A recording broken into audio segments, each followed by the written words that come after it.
Yume Nikki is one of those things where you really like it and you tell everyone that it's really great, and then they go, oh, okay, that sounds interesting, tell me about it, and you go, and my point with this whole thing is that I don't really know where to start. So let's just start with the history, I guess. 2004 was a breakout year for indie games, because both Gish and Yume Nikki came out in that year. But seemingly no one in existence had heard about the game until about 2007 when version 0.1 came out. It was created by an unknown developer called Kikiyama in RPG Maker 2003, and has been hailed as the most creative thing that you could do with this engine. But enough about that, because everything else is shrouded in mystery. Let's actually talk about the game. You are a girl named Madatsuki. You won't leave your apartment. The only things you're willing to do are watch TV, play video games, and go to bed. You also keep a diary of your incredibly vivid dreams, where most of the game takes place. And that's it. Unless you want me to spoil the ending, which I'm not going to do, or you want to get into the theory crafting about the symbolism of the game, then we could go on, but I'm gonna focus on the game at, like, face value. Arrow keys walk. As you walk, you'll find effects that change Madatsuki in some way. They range from incredibly useful to entirely useless. Z interacts with things, X opens the menu, 1 uses your effect's special thing, 9 wakes you up, and 5 drops your effect in the Nexus. Drop all the effects in the Nexus, and you win the game and get to see the ending. But wait! There has to be more, I'm sure you're asking. No, I mean, there has to be more. You have shown me more in this very video. Well, of course there is.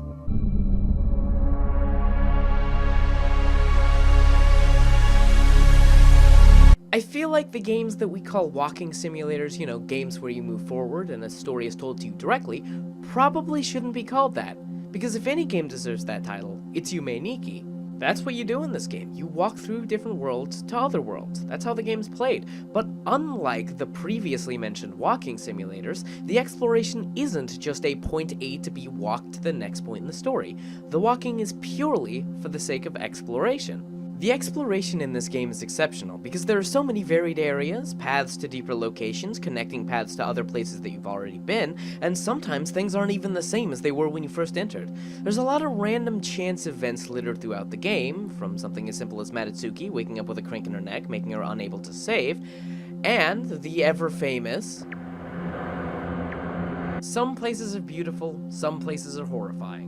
And exploring feels rewarding when you find a new effect, even if it's something silly, like something that turns Madatsuki into a frog.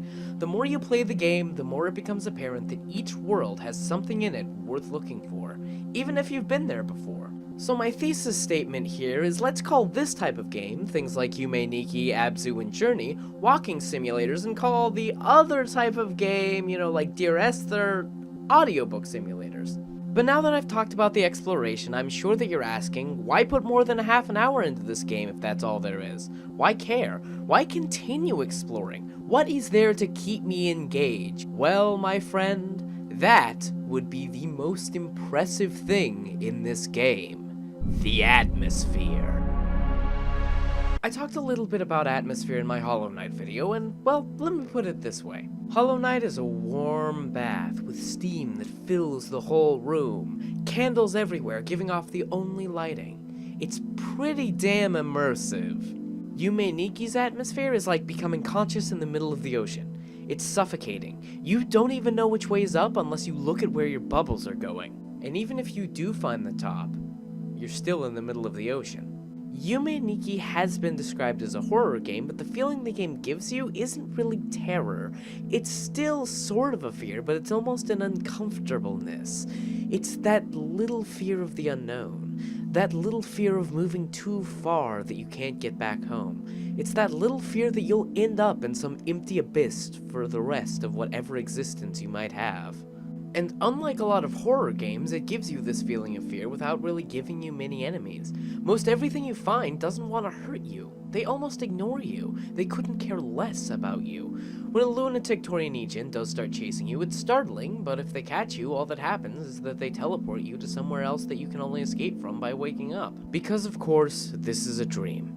Specifically a nightmare, and not one where everything in the world is trying to kill you, but one where it's almost as though you go unnoticed. There are people, but you can't really interact with them.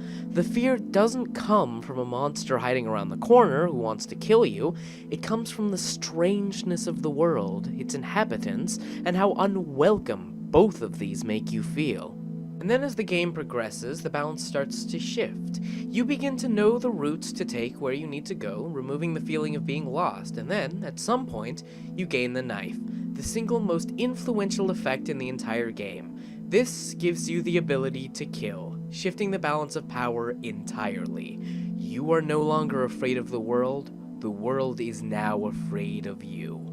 I hate to do this, but okay, compared to Undertale, in that game, when you go on a killing spree, it feels bad because of what you know about the characters through the dialogue. It uses the writing to make you feel like a bad person for killing these people.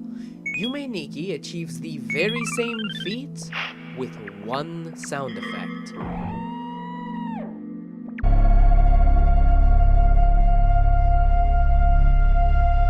One of the huge atmospheric influencers is the music. These 3-second loops that go from droning to almost melodic. Some of them sound foreboding, and some of them just sound alien. The loop on these songs, something that in other games would be horribly annoying, just adds to the feeling of otherworldliness as you go through these dream worlds. The songs that have distinct melodies melt into something entirely different after listening to them for a while, and the droning songs just put that little extra spice of oppressive fear into the atmosphere that makes everything you encounter seem that much more like it might not be friendly. But what gives you that feeling in the first place and also endears you to some of the things you'll find is the design of this world and the creatures that inhabit it. This game wouldn't be close to where it is without the designs. There is no dialogue in this game at all, but even so, it is filled with iconic characters. Monoko, Minoe, Poniko, KyuuKyuu-kun, the thing with the quivering jaw, and of course... The reason I am so impressed with this game is that it uses the bare minimum to do the maximum. There's no writing to make the characters unique, there's no impressive gameplay mechanics to put this on the map, there's just game.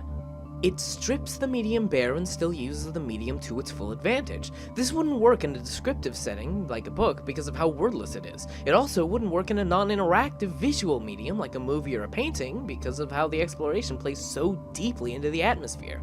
This is a game. That's all it can be. There aren't a lot of games that can really boast that. And it's a very good game to show off why I really love the medium so much. Video games can be the cultivating ground for something like Yume Nikki. And of course, now is a good time to talk about Yume Nikki because of the new Yume Nikki game created by the Kadokawa Corporation, who you may know from topping all of the top 10 anime betrayals lists of 2017. They recently released a soft remake of the game, quote, reconstructed and enhanced using elements and styles from modern indie games.